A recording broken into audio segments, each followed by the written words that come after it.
Let's talk about love, but maybe not in the way you're used to. We're going to dig into a really powerful idea today, one that could pretty much flip how you see every single relationship in your life. What if that constant search for love is the very thing that's keeping you from it? We'll be diving into the work of clinical psychologist Dr. Michael Lukens, and his argument is simple but huge. True love isn't something you get, it's something you are. So let's just start with a really honest question for a second. Think about it. Your relationships, your job, just your day-to-day life. How much of your mental and emotional energy is spent trying to earn love or win it, or just plain get it from other people? It's probably a lot more than we realize.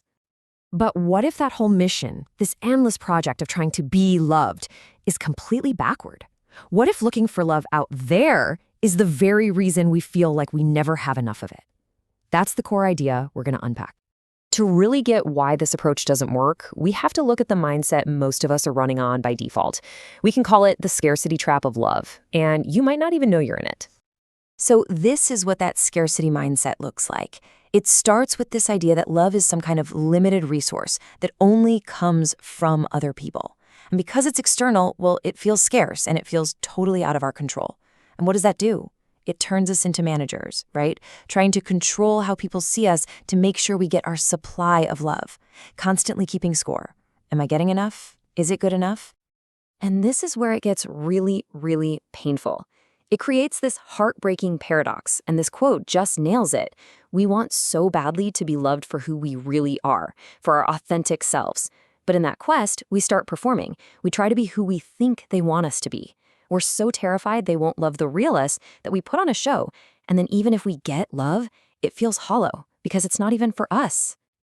Okay, so if that's the trap, how in the world do we get out of it? Well, the escape route starts with completely redefining what love even is. And this new way of thinking comes directly from the work of Dr. Michael Lukens. It's a massive paradigm shift that's part of his larger framework, which he calls the physics of emotioning. And at its heart is this: we need to stop thinking of love as something we get and start seeing it as something we do. So, Dr. Lukens defines love not as some fuzzy passive feeling, but as a very specific, deliberate action, committed benevolent interest, or CBI for short. This is so important. Love isn't something that just happens to you. It's an operation you choose to run. It's a verb. So let's break that down, because every word here matters. Committed means it's a choice. It's a willful dedication, not just a passing mood. Benevolent means it comes from a place of genuine goodwill, a real desire for the other person's well-being. And interest, this is key. It means you are actively creating and focusing your attention on their world, on their experience. Love is something you generate. Okay, so that's the theory. But what does putting CBI into practice actually look like? Well, it creates a whole new way of seeing the world, what Dr. Lukens calls seeing through loving eyes. And to really get this, the source material gives us the perfect analogy. It's a little funny, but it is so good. It involves a beloved dog.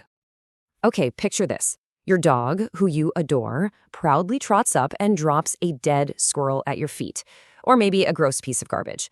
Now, the form of that gift is terrible. It's a mess.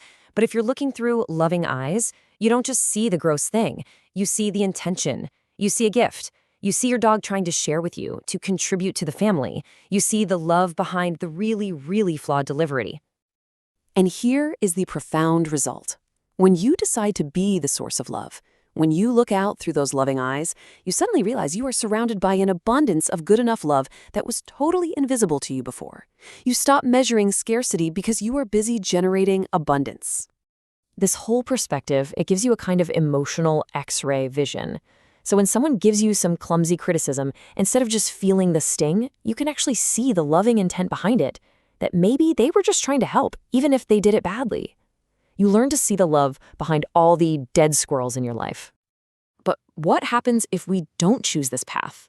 What's the alternative? Well, that's when we end up in what Dr. Lukens calls the prison of contempt. When you see through unloving eyes, the world just looks broken. This viewpoint doesn't just think the glass is half empty, it insists on it. It's a worldview that's constantly scanning for flaws, for shortfalls, and it's obsessed with how poorly everyone else is failing to love you.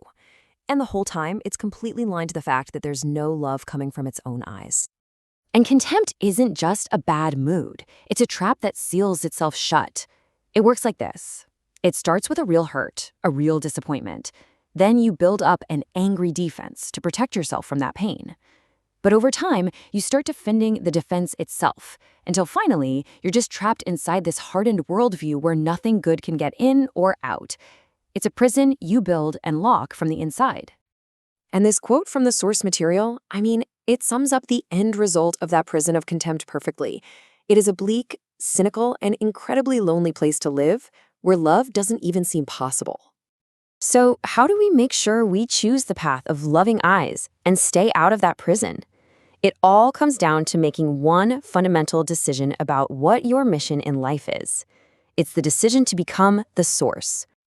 The first and most important step is to consciously shift your primary mission.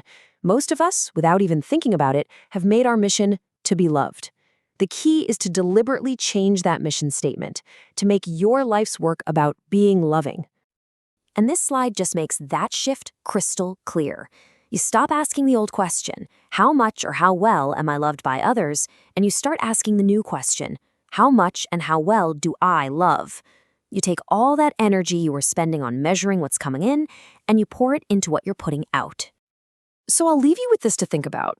What's a dead squirrel in your life right now? What's a clumsy comment or a flawed gesture from someone that's been bothering you? What might happen if, just for a moment, you chose to see it through loving eyes?